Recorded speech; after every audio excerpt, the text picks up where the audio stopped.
Siendo así, vamos a dar inicio con lo que hemos previsto para la jornada de hoy. Como punto de partida, permítanme indicarles que al hablar de un programa cuyo objeto cuya mención es la experticia en el control de constitucionalidad, no podríamos dejar de topar dos temas fundamentales y que resultan de trascendental importancia para cualquier sistema de control de constitucionalidad que se pretenda estudiar en el planeta. Y me refiero al modelo norteamericano y al modelo europeo. Para entender el influjo del modelo norteamericano sobre nuestras legislaciones, hemos invitado al profesor Fabián Garzón, quien abordará este tópico famoso sobre el caso Marbury versus Madison. Este tópico, que tal como lo decía, influye de manera directa en diferentes modelos del control de constitucionalidad, visto desde la óptica de cómo ha impactado de manera puntual en América Latina, nos ayudará entonces a plantear diferentes soluciones a los problemas que se nos presentan en casos concretos en los que la norma jurídica parece que es contraria a la Constitución. Pero naturalmente se lo desarrollará el profesor Fabián Garzón, a quien les presento. Él es doctor en Derecho por la Universidad Libre de Colombia, doctorando actualmente en Filosofía por la Universidad de Salamanca, es abogado y filósofo por la Universidad Libre de Colombia, máster en Derecho Procesal Constitucional por la Universidad Lomas de Zamora en Argentino y es profesor de pregrado y de posgrado en diferentes universidades de Colombia. Bienvenido, estimado doctor Fabián Garzón, el público es todo suyo, lo escuchamos. Doctor Damián, solamente me permite compartir pantalla para las diapositivas, si es tan amable, para la Listo, ya está presentación que habilitado. elaboré, Perfecto, ya está. Entonces, me dice si estamos compartiendo ya desde este momento, ¿cierto? Sí, ya lo podemos ver, doctor. Bueno, el tema que les vengo a disertar, espérenme un segundo, me acomodo acá, es del control de constitucionalidad actualmente a partir del caso Marbury versus Madison. Actualmente, para ser metodológico esta exposición, porque yo siempre creo que uno tiene que ser metodológico, que lo que vamos a mostrar es actualmente esta situación importante. Para ser metodológico vamos a ver varios puntos importantes. El caso Bonham, Marbury versus Madison, el principio de supremacía constitucional, un subtema que la jurisprudencia es una ciencia, y los jueces y legisladores y la conversión de la tesis a través de este tema de investigación. Para comenzar a ser metodológico, me hice una pregunta de investigación en esta disertación. ¿Cómo el control difuso de constitucionalidad permite la creación de principios vectores de interpretación o sus reglas jurídicas? Esa es la pregunta que nos va a disertar el tema que vamos a tratar de exponer hoy. Y para disertar este tema, quiero traer actualmente una pequeña concepto desde la mitología griega, la leyenda de la ninfa Clitia. Actualmente las personas que no han escuchado sobre esta bella leyenda, la ninfa Clitia, era una ninfa, actualmente la hija de Océano y Tetis, que actualmente era una gran ninfa y que se enamoró perdidamente del dios Apolo. Tanto es así que siempre lo veía a través de cuando salía de su palacio en el este y actualmente descansaba por el oeste. Tanto era su amor y su presentencia sobre su amor que le comenzó a salir actualmente raíces y se convirtió en un girasol. Por eso los girasoles siempre están pendientes del sol. Por eso nunca el amor de la ninfa Clitia terminó. Es un amor de poder, es un amor entregado, un amor abnegado. Por eso entonces, de acuerdo a este dilema de investigación que nosotros estamos exponiendo hoy, ¿cómo vamos a tratar de traducir este punto importante? Así las cosas, quiero imponer algo importante así decirlo. Para entender el control de constitucionalidad tenemos que encontrar dos premisas importantes, que es el control difuso de constitucionalidad. Y en ese gran control difuso de constitucionalidad, como decía el doctor Damián, tenemos que exponer dos casos importantísimos. El caso Bonham de 1606 y el caso Marbury versus Madison de 1803. Porque no podríamos desconocer el control de constitucionalidad en el mundo si no entendemos estos dos casos paradigmáticos, el primero por el gran jurista Sir Edward Coke en 1606, que era Chief Justice. Y se los explicaré más fácilmente porque este es un antecedente antes del caso Marbury versus Madison. Recuerden ustedes que desde la historia inglesa norteamericana, nosotros comenzamos a comprender que actualmente cuando fallece la dinastía de los Stuart y llega la dinastía de los Estuardo, llega un rey inglés que se llamaba Jacobo de Estuardo. Y Jacobo de Estuardo sí creía en el principio de la monarquía absolutista. Tanto es así en la monarquía absolutista que dicta una serie, por así decir, las reglas o actos administrativos para que entendamos, para las diferentes universidades. Y entre las universidades encontrábamos las de las artes liberales, entre las cuales se encontraba medicina. Imagínense ustedes que Bonham estudia en la Universidad de Oxford, estudia medicina y termina su carrera, pero en ese acto administrativo decía que cualquier persona que tuviera una actividad liberal debía inscribirse a una colegiatura obligatoria. Colegiatura obligatoria como por ejemplo la tiene nuestros compañeros del Perú, donde para ejercer el arte tenemos que inscribirnos a la colegiatura y para aprobar el examen. Bonham, que es médico, no se inscribe a la colegiatura alguna y comienza a ejercer la actividad galena sin permiso de la colegiatura.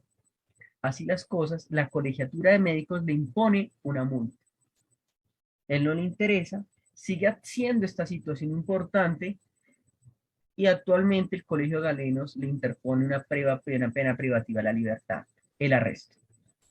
Él interpone su acción constitucional de habeas corpus y le corresponde a Sir Edward Coke. Sir Edward Coke se hace una pregunta. Oiga, ¿qué hacemos con esta situación? ¿Qué hacemos con este encuentro? ¿Qué vamos a hacer actualmente si el acto administrativo es legal, pero por otro lado puede vulnerar garantías o principios, porque aquí todavía no había nacido el principio de supremacía constitucional? Dice actualmente, ¿qué vamos a hacer? Entonces dice, se da cuenta que había una garantía implícita violatoria, que era el debido proceso. ¿Por qué el debido proceso? Porque nadie puede ser juez y parte a la vez. Y en 1606, Sir Edward Coke se impone al rey diciendo que ese acto administrativo puede ser muy dictado por el monarca, pero viola principios del common law, que es el debido proceso, y nadie puede ser juez y parte a la vez. Y en el caso concreto, inaplica la norma jurídica en 1606. Parecía importantísima esa norma jurídica, pero ¿qué sucede? 200 años posterior, el famosísimo caso, nace el caso Marbury versus Madison. ¿Por qué este caso es tan paradigmático? Ya lo decía el profesor Pablo Luis Manili en su gran texto, Marbury versus Madison, publicado por la editorial Porrúa, página 65, año 2018, donde expone la tesis impresionante, donde dice que el primer antecedente de principio de supremacía constitucional no nace con las garantías constitucionales de Kelsen, sino con Marbury en 1803. ¿Por qué nacen en esa situación? Imagínense ustedes que ¿qué es un problema? Hasta que la vamos a notar más adelante, una cuestión política no justiciable. Algunos dirán esa teoría en materia de derecho constitucional. Porque ustedes recordarán que en Estados Unidos existían dos, por así decirlo, dos partidos políticos, los republicanos y los demócratas, que toda la vida han existido. Los republicanos en ese sentido tenían un presidente que se llamaba John Adams, y John Adams pierde las primarias con Thomas Jefferson. Al perder las primarias con Thomas Jefferson, también pierde la legislatura. Y al perder la legislatura, se hace una pregunta, bueno, los demócratas se tomaron el ejecutivo y el legislativo, y ahí hacemos rememoranza al federalista Hamilton. ¿Qué vamos a hacer con el principio de separación democrática de los poderes públicos? Entonces, se le ocurre a sacar una ley que se llama la Magnus, nombrar a jueces federales democráticamente, que algunos en la historia constitucional norteamericana le denominan los jueces de la medianoche. Jueces de la medianoche. ¿Por qué? Porque saca una ley diciendo que cualquier persona podrá nombrársele juez federal a sus amigos. Y ustedes recordarán actualmente que Marbury era un banquero, ni siquiera sabía nada de derecho, pero era republicano. Comienza a dictar los actos administrativos para nombrarle y ya había estado la ley y comienza el acto administrativo. Después de las 12 de la noche, dicen algunos por historia constitucional, sale John Adams con su esposa corriendo y Thomas Jefferson se implementa en el Salón Oval. Y Thomas Jefferson se hace una pregunta: yo no voy a nombrar a ningún juez federal democráticamente. Y el caso directamente se llama Marbury versus Madison. Ustedes recuerdan que la jurisprudencia norteamericana era secretario de Estado. Y en ese momento pasa algo también paradigmático por cuestiones importantes. Había una vacante en la Suprema Corte de Justicia de la Nación. Y el otro banquero, amigo de Thomas Jefferson, que se le denomina Marshall. Lo nombran, lo nomina y queda como magistrado, por así decirlo, o ministro de la Suprema Corte de la Justicia de la Nación norteamericana. Y una de sus tareas que le había pedido Thomas Jefferson era que estuviera pilas con el caso Marbury versus Madison. ¿Por qué? Porque no iba a nombrar a ningún juez federal. Y si se le nombraba, la Suprema Corte se acababa el otro día, dijo así Thomas Jefferson. Bastante democrático, podríamos decirlo. Pero ¿qué sucede en el caso importante? Imagínense ustedes que la ley, pilas con esto, la ley decía que si no me nombraban como juez, podría ir en competencia directa ante la Corte Suprema de Justicia de Estados Unidos. Pero por otro lado, la Constitución norteamericana decía o dice que para ir en competencia directa a la Corte Suprema de Justicia de Estados Unidos, tiene que estar inmerso el presidente de la nación o el secretario. Es decir, una legitimación por activa o por pasiva de la relación jurídica. Cuando le diga el caso a Marshall, hace un silogismo categórico que el gran maestro Carlos Santiago Nino, en la introducción a análisis del derecho, dice: oiga, impresionante lo que hizo Marshall. Llega y dice: mire, ¿será que actualmente Marbury tiene derecho a que se le nombre juez? La respuesta es positiva. Segunda, ¿será que Marbury, en ese orden de ideas, se le está violentando alguna garantía? También. No se le ha está la ley, pero no se le ha notificado. Tercera, ¿será que Marbury puede recurrir actualmente a la Corte Suprema de Justicia de Estados Unidos? Y ahí es donde dice no. Cuando dice no, dice: mire, la ley puede decir algo, se puede ser nombrado, se le están violentando garantías, pero la Constitución está diciendo otra cosa. Y la Constitución es norma de normas. Y una norma no puede desconocer, una norma legal no puede estar en contra de la Constitución. Cuando lo dice en 1803, le dice: mire, usted tendrá derecho, pero primero recurra a los jueces federales de primera instancia y después recurra, si lo que ellos le hayan dicho, recurran por última instancia a la Suprema Corte de Justicia de la Nación. Y dice algo Marbury más impresionante, porque la Constitución es norma de normas.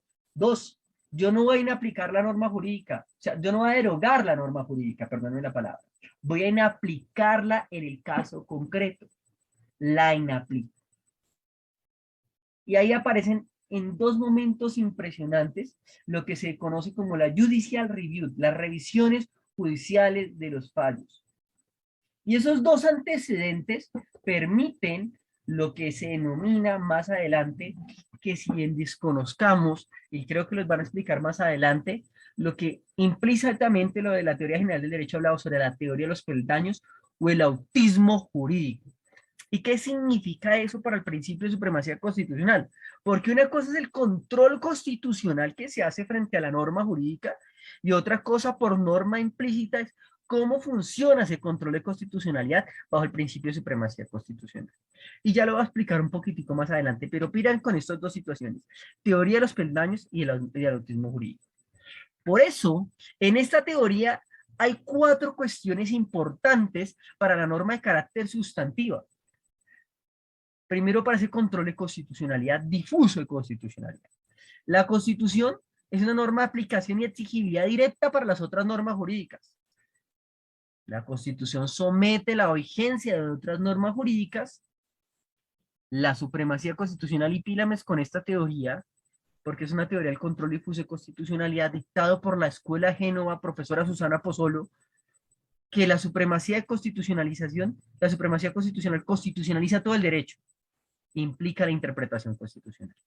Y todo eso, ¿a qué viene sentido? Ustedes dirán, porque con esos 2 controles de constitucionalidad nace una cuestión importantísima en el derecho. Porque el primer control difuso de constitucionalidad nace como una herramienta jurídica, pero no nace como una filosofía jurídica constitucional. ¿A quién se le demarca esos 2 conceptos importantes? Primer concepto, al Círculo de Viena. Círculo de Viena con profesores importantes como Viktor Kraft, Kaufmann, Alfredo Attari, Gödel, donde ustedes pensarán que dirán, oiga, pero esto pertenece a otro concepto. No, no pertenece a otro concepto.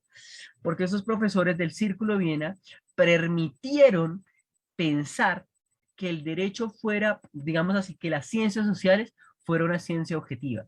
¿Y a quién descansa este concepto importantísimo?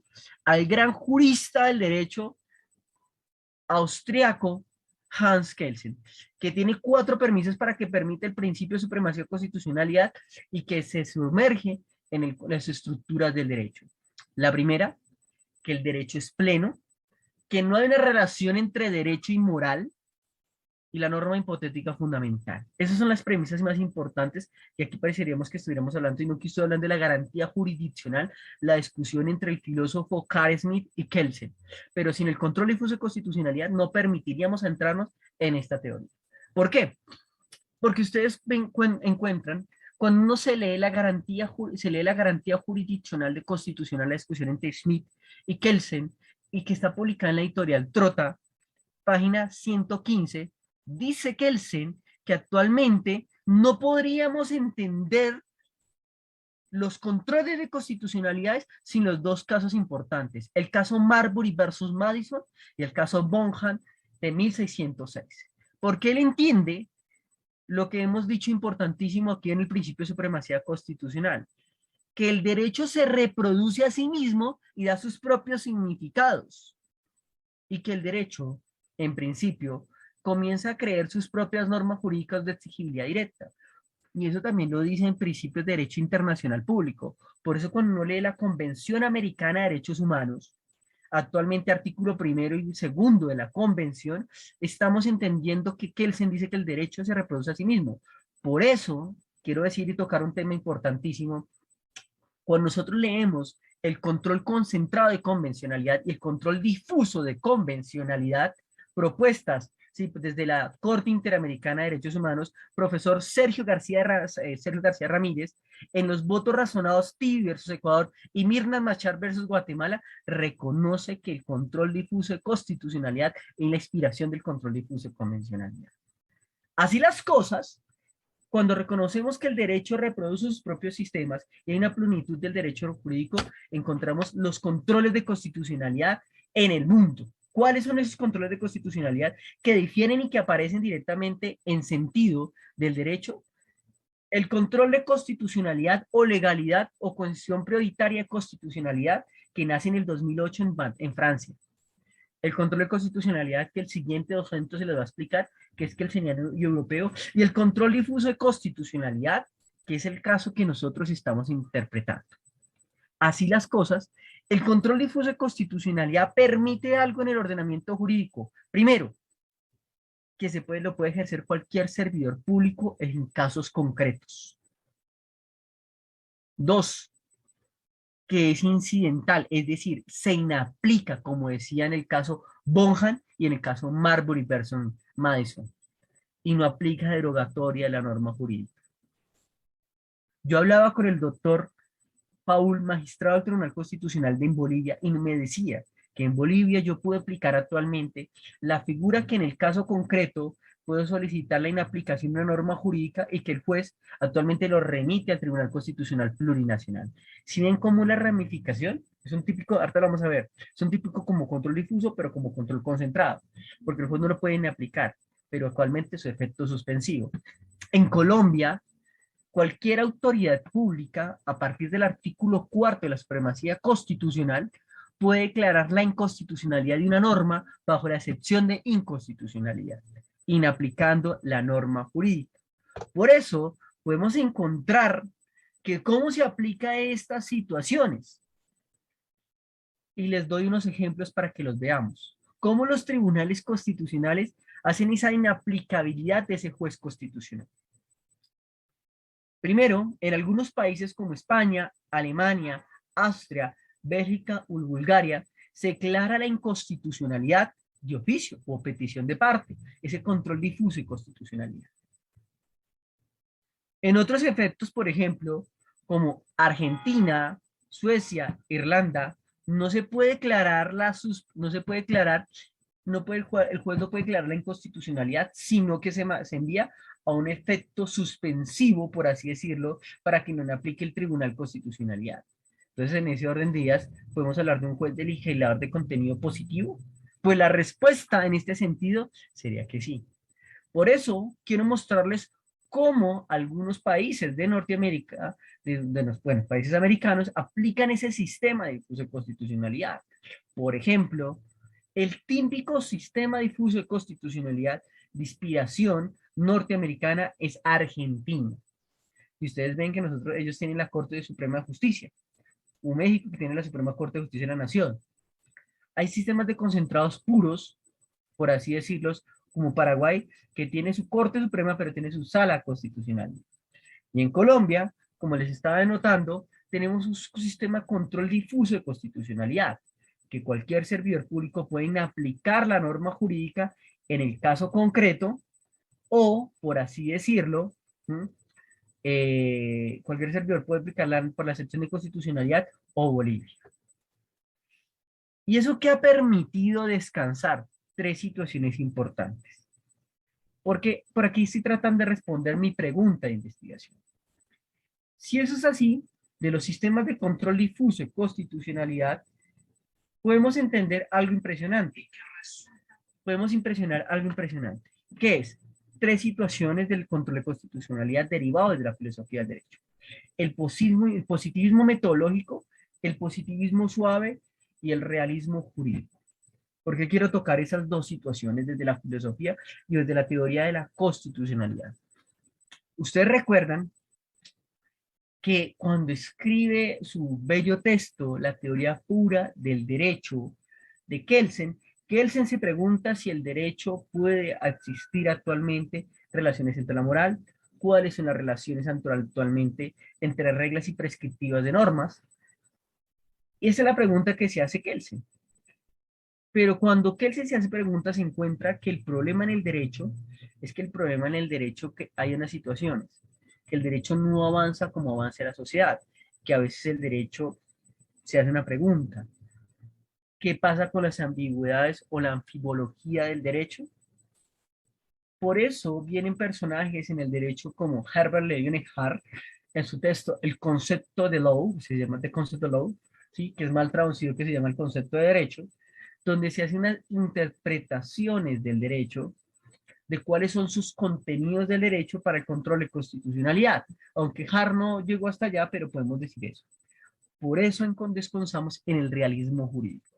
Y ustedes recuerdan que aquí volvemos un poco a la filosofía de la interpretación o el control difuso de constitucionalidad. Porque ustedes recuerdan que hay dos representantes importantísimos de ese control difuso, o por ejemplo de esa escuela. O el gran jurista Oliver Wendell Holmes, procedente de la Suprema Corte de la Justicia de la Nación, ¿sí?, de Estados Unidos, y el otro profesor muy importante del realismo jurídico escandinavo, Alf Ross. Estos dos profesores, uno por el realismo de la escuela directamente, de la escuela escandinava y de la escuela de realismo jurídico norteamericana, se hace una pregunta: ¿qué es derecho? Y recordemos que la palabra más importante de Oliver Wendell Holmes expresa este sentido. Yo entiendo por derecho lo que profetizan los jueces en sus decisiones. Por eso, nosotros tenemos que entender que en ese sistema de fuentes de ese control de constitucionalidad entendemos dos posiciones importantes en ese control de constitucionalidad. La primera, de tipo kelseniano, que es el sistema continental europeo, donde se parte actualmente de la desconfianza del derecho judicial. Y la segunda importante, las cuestiones políticas no justiciables. ¿Hasta en qué momento se pueden meter los jueces? Pero eso lo explicarán en la sesión anterior. Lo que me interesa ver es cómo en el control difuso de constitucionalidad, que derivado del caso Bonham y el caso Marbury versus Madison, el sistema inglés habla que el derecho actualmente para el sistema inglés es un sistema de oráculos vivientes del derecho, dicen el gran filósofo William Aristotle. Por eso, parte de las situaciones que en el control difuso de constitucionalidad tienen tres situaciones importantes. Primero, que el derecho tiene lagunas jurídicas y que el derecho es anfibológico. Dos, que hay un papel protagónico del juez a través de los fundamentos del control difuso de constitucionalidad y que puede existir un papel protagónico de la Corte Interamericana de Derechos Humanos. Y tercero, que actualmente hay una fundamentación del neoconstitucionalismo. Y aquí veamos la barrera que pasa y subyace a partir de fundamentos tan importantes como la Constitución de Portugal de 1976 o la Constitución Española de 1978 o, por así decirlo, la Constitución Francesa, la Quinta República de 1958 o la Constitución Italiana del 47 o la Ley Fundamental de Bonn de 1949, donde se hace una pregunta importante si en ese control difuso de constitucionalidad o en esas nuevas interpretaciones de control difuso de constitucionalidad, los jueces pueden convertirse como jueces legisladores. Pero ¿cuáles son esos argumentos en contra de esa teoría de ese control difuso de constitucionalidad? Pues en principio encontramos 4 problemas en ese control difuso de constitucionalidad que se ha atacado. El primero, el principio de cosa juzgada, porque en ese sentido, si por ejemplo en una decisión constitucional, en una decisión ya sea administrativa, civil, laboral, penal, se atenta y hay una decisión y yo interpongo que esa norma es inconstitucional y que el juez ve la excepción de inconstitucionalidad, puede haber disparidad de conceptos. Y entonces en ese orden de ideas, ¿cuándo se llega a una red judicata en la decisión? Difícilmente. Y en eso va como carambola, ¿qué pasa con el principio de seguridad jurídica en las decisiones? Cuando una decisión, por así decirlo, actualmente podemos decir que llega a su última fundamentación o hay un respeto del precedente, si hay un control de constitucionalidad, porque cada persona interpreta de diferente forma. Tercera, ¿cuál es el principio de la separación democrática de los poderes? Donde un poder, por ejemplo, como el juez, el poder judicial puede derogar o pueden aplicar una norma de carácter jurídica legal creada por una asamblea constituyente o creada por un Congreso de la República. Y en este sentido, ese control de constitucionalidad permitiría que actualmente generara un sobreconstitucionalismo en sus decisiones. ¿Y cómo podemos descender en términos prácticos este tema? Porque eso quedaría muy filosófico, muy histórico, muy teórico. ¿Cómo descendemos? Pues quiero mostrarles un tema práctico. Y permítanme enaltecer. Esta siguiente diapositiva que ustedes están viendo es una metodología de interpretación o lo que entendemos líneas jurisprudenciales. Aquí ustedes van a encontrar actualmente dos posiciones contrarias frente a una posición de una teoría del acto administrativo en una decisión constitucional. ¿Por qué? Cuando hacemos una teoría de líneas jurisprudenciales, traído de un profesor importante colombiano que se llama Diego Eduardo López Medina, en su gran texto, El Derecho de los Jueces, ¿sí?, publicado por la editorial Legis, y su primera publicación fue en el año 2007, y su última reimpresión fue en el año 2016, trae y nos enseña a hacer líneas jurisprudenciales. ¿Y qué nos dice que es importante este tema para un control difuso de constitucionalidad? Interpretar qué sabemos por respecto al precedente de los controles de constitucionalidad. Y así decirlo, por ejemplo, existe esta figura que es esta línea sobre la motivación de los actos administrativos de llamamiento y calificar servicios de las Fuerzas Armadas. ¿Por qué quiero mostrarles este tema? En Colombia existe una figura jurídica que se llama el llamamiento a calificar servicios por un sistema de depuración de las fuerzas militares cuando ya han cumplido su tiempo y su edad.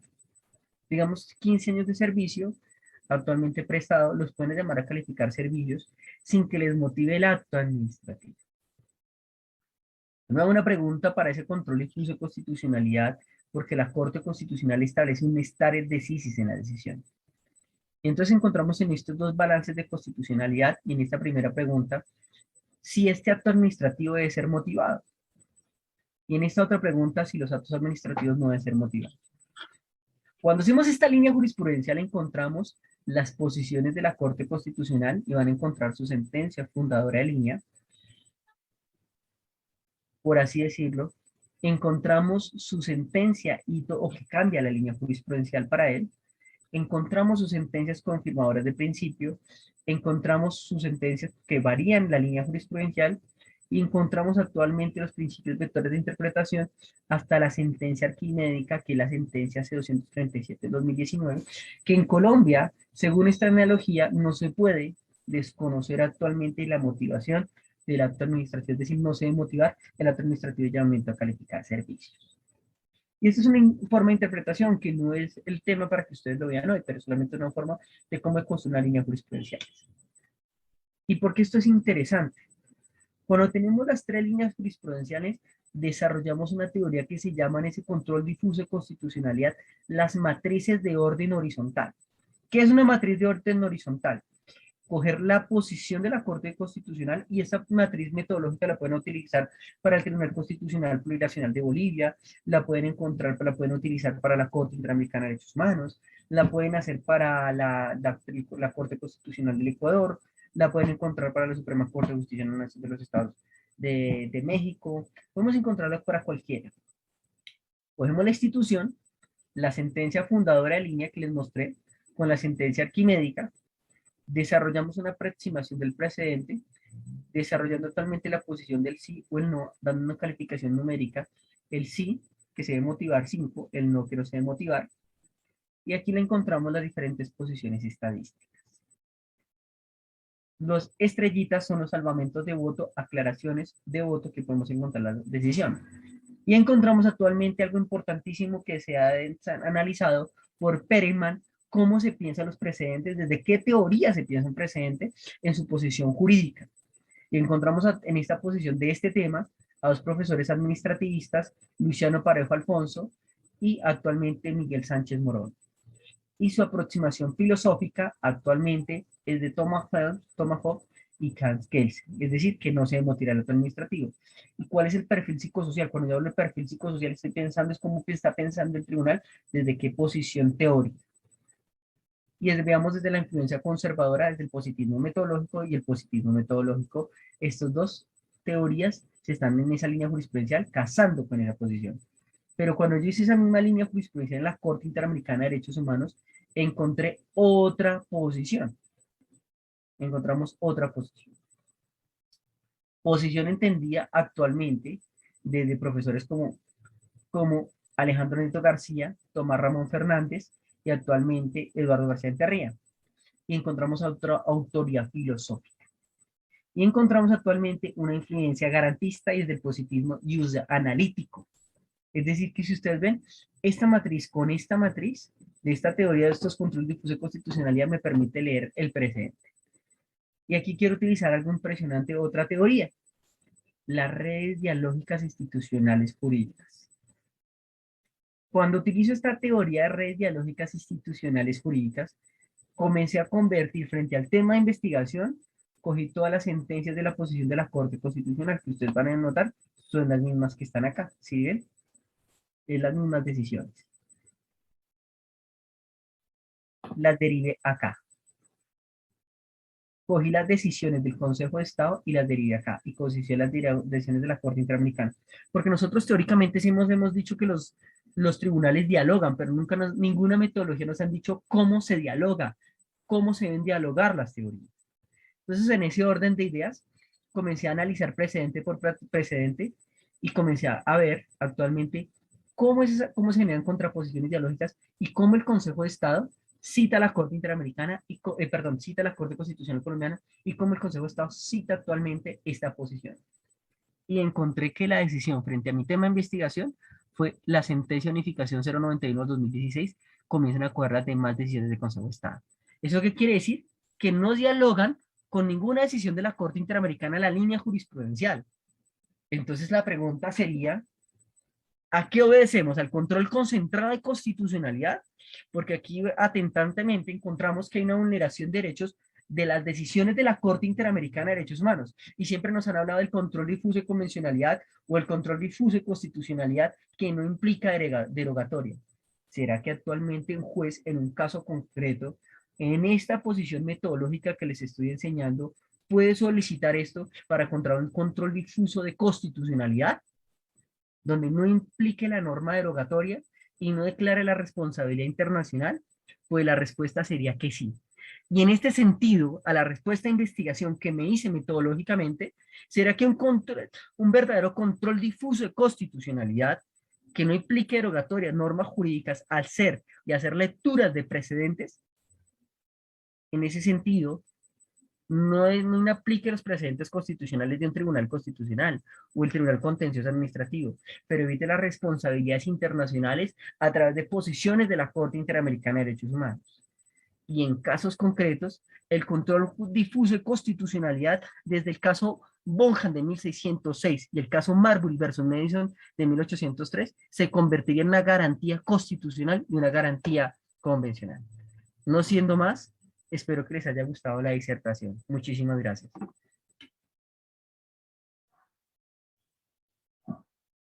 Muy bien, profesor. Brillante, la verdad. Interesante esto último.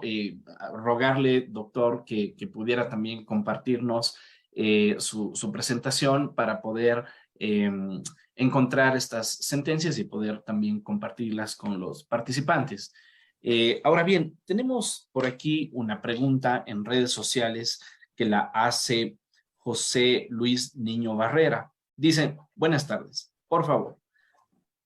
Si de acuerdo a la Constitución, una entidad que está en un ministerio tiene una misión, ¿no se debería modificar la norma constitucional para trasladar esta entidad a otro ministerio? Lo que pasa es que bueno, para responder aquí, recordemos que el control difuso de constitucionalidad es la inaplicación de una norma jurídica, por la norma de carácter, por así decirlo, cuando el servidor público, el juez o el que presta una función jurisdiccional ve que esa norma jurídica es atentatoria a la Constitución o la ley, o atentatoria, como dice en el caso Almonacid Arellano versus Chile, párrafo 65 de la misma decisión, dice es atentatoria a derechos humanos o a la convención en sí misma. El juez solamente puede inaplicar, por eso estamos hablando, inaplicar de una norma jurídica. Que en esa inaplicación de esa norma jurídica se puede convertir un juez legislador positivo, sí, como creación jurídica. Pero ya crear competencias administrativas, más allá, que no le resulta, por así decirlo, resulta de su facultad mayoritaria, es bastante complicado. Porque como decíamos desde el caso Marbury versus Madison, o desde el caso Bonham de 1606, lo que hace el juez es declarar la incompetencia de la norma. Es incidental, por eso no la expulsa el ordenamiento jurídico. ¿Podría en su interpretación de pronto crear sus reglas jurídicas para hacerla más favorable? Sí, podría hacerlo. Eso es lo que dice en el Chief Justice, el gran jurista Cyril Waskow. Pero, por ejemplo, supongamos que un juez constitucional de primera instancia ordene que en principio una entidad administrativa se convierta en otra, pues ya se absorbería sus competencias y ya estaría hasta prevaricando en su decisión. Recordemos que el juez de primera instancia en ese orden diría, es como salvaguardador del orden constitucional y convencional de las normas jurídicas. Por eso Muy queríamos, bien. perdón, doctor Damián, quería decir, doctor Damián, yo le envié las diapositivas esta tarde para que las tuviera para sus disertantes, doctor, ya se las había enviado. Ok, profesor, la verdad no me percaté. Tal vez me envió por correo. No, por el WhatsApp, doctor. Qué bueno. Ok, ya lo voy a revisar. Doctor, ahora, bueno, me quedé con una curiosidad que tiene que ver con el modelo mixto que tienen en Colombia, porque eventualmente y que también nos señaló que existe en Bolivia. Quizás si por aquí hay algún colega boliviano también que quisiera comentar, pues es bienvenido. Pero en el caso de lo que nos comentaba el profesor Fabián, concretamente, en el Ecuador hemos tenido esa discusión, todavía no es una discusión zanjada. Eh,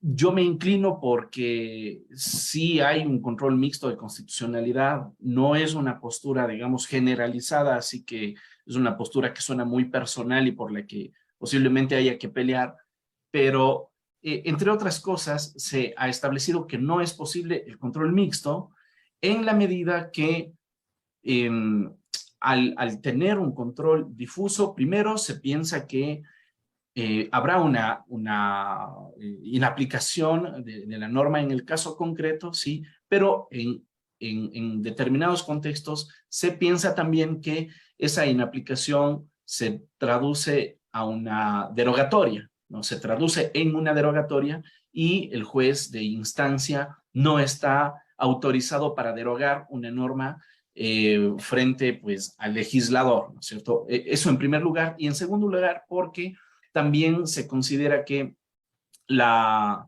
la respuesta que puede ofrecerse a un caso puntual a través del control difuso sería una respuesta que pueda diferir de la solución en otros casos en donde también se exija la aplicación de la misma norma que en el caso inicial fue inaplicada, y esto generaría una situación de desigualdad entre las partes que procuran una solución al conflicto de manera concreta.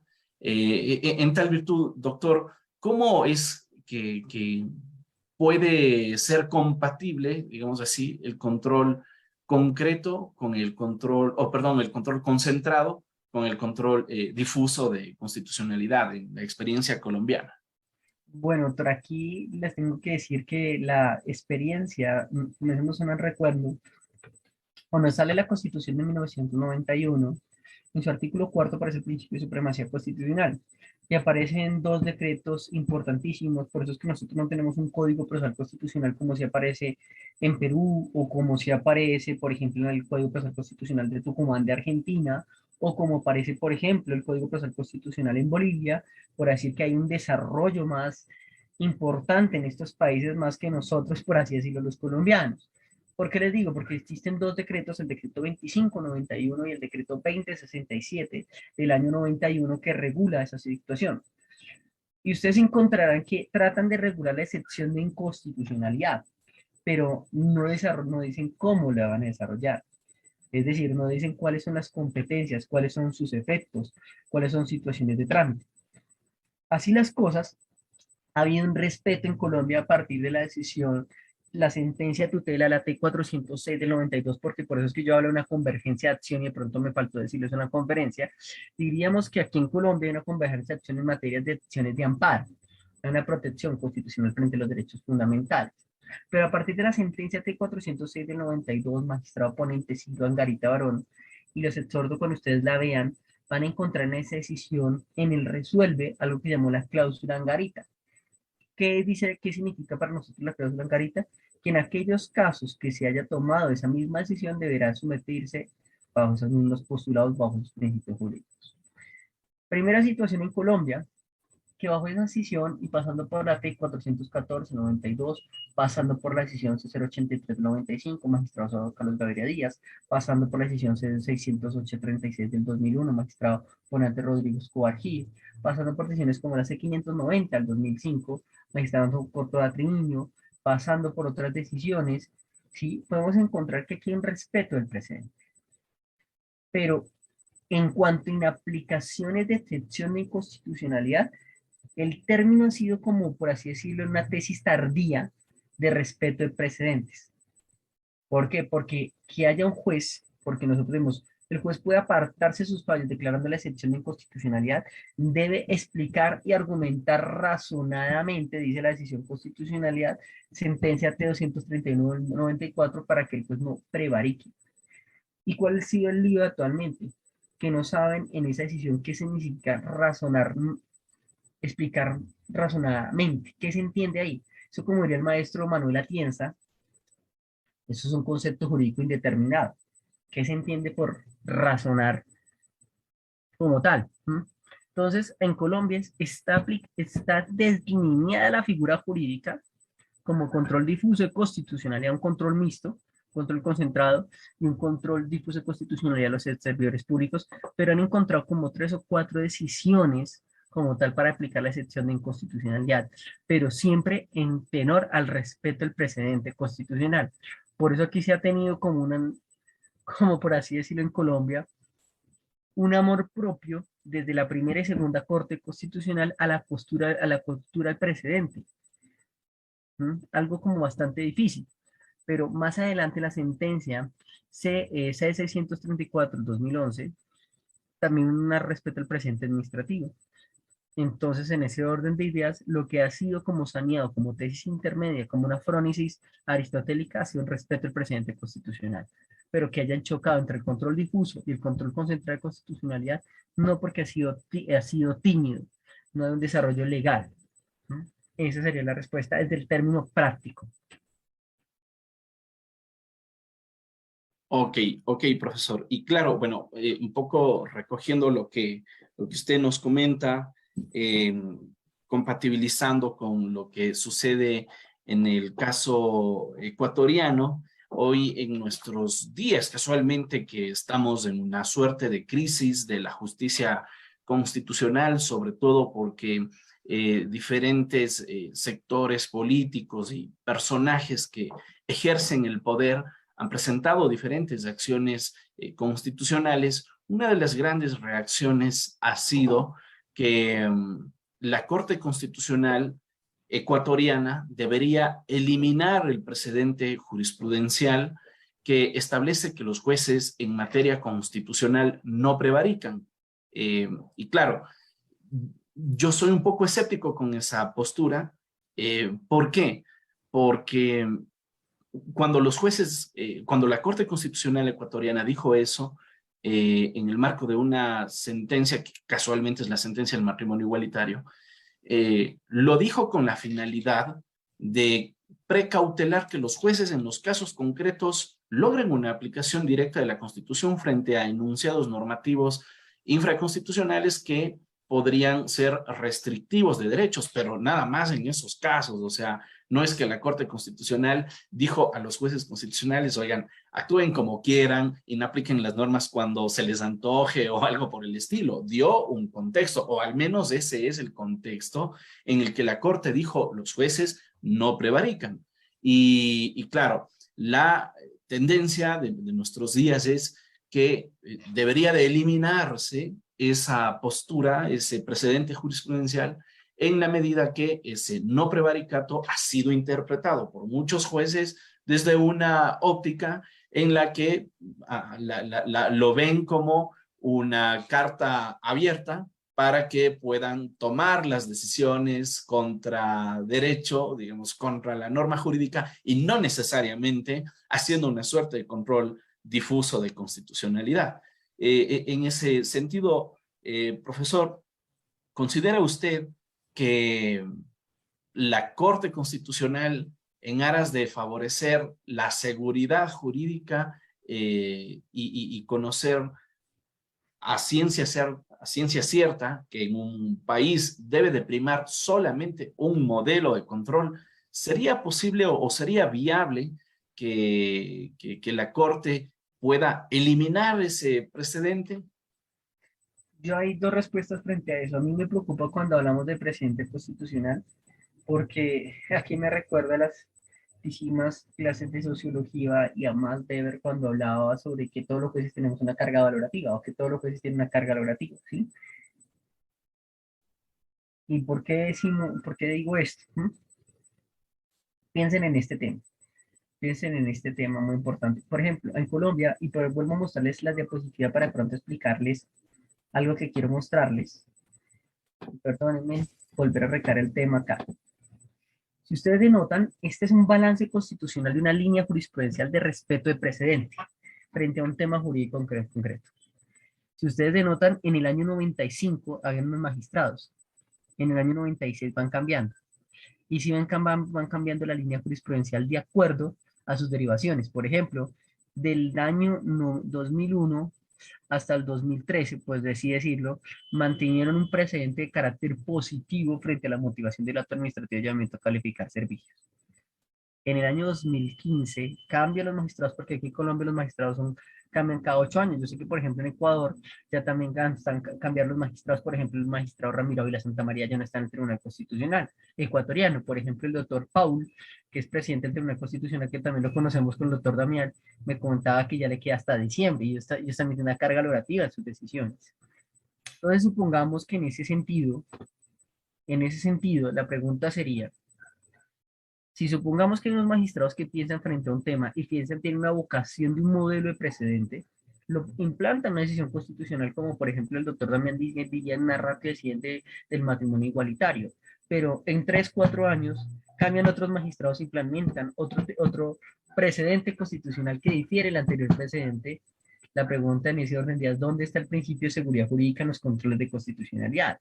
Porque ni en el control de constitucionalidad concentrado puro existe una seguridad jurídica del respeto al precedente, porque los magistrados van cambiando, y a los magistrados van cambiando, cambia la ideología de su precedente en la decisión. Por ejemplo, supongamos que en Ecuador llegan otros magistrados de corte más conservador, cambia, y cambia la ideología.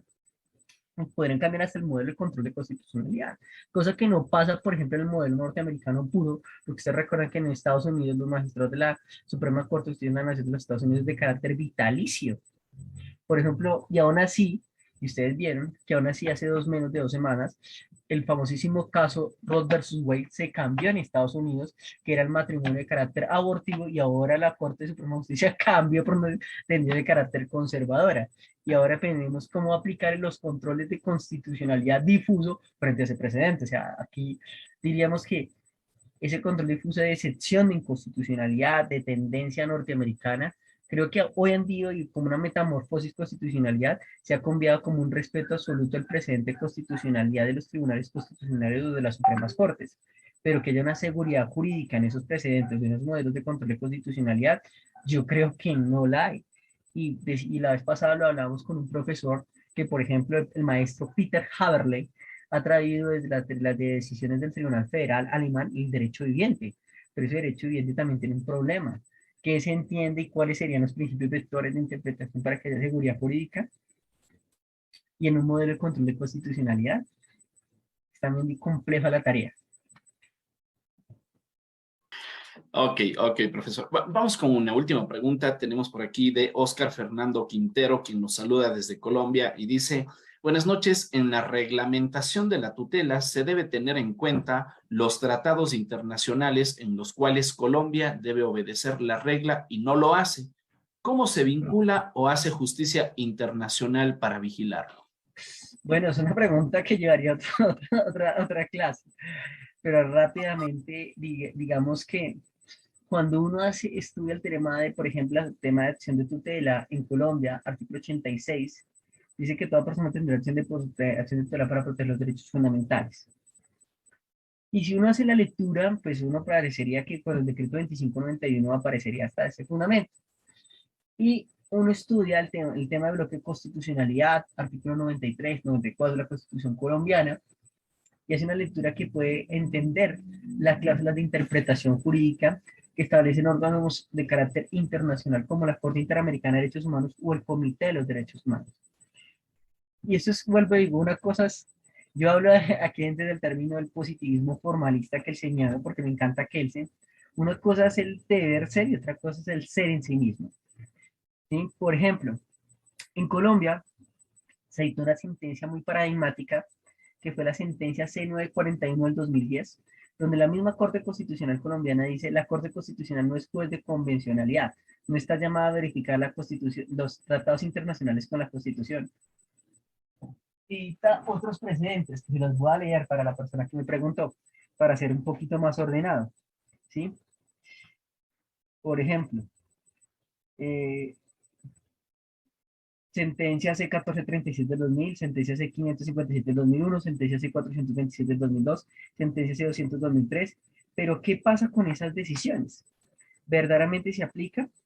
Y nosotros encontramos en Colombia que una decisión muy fuerte,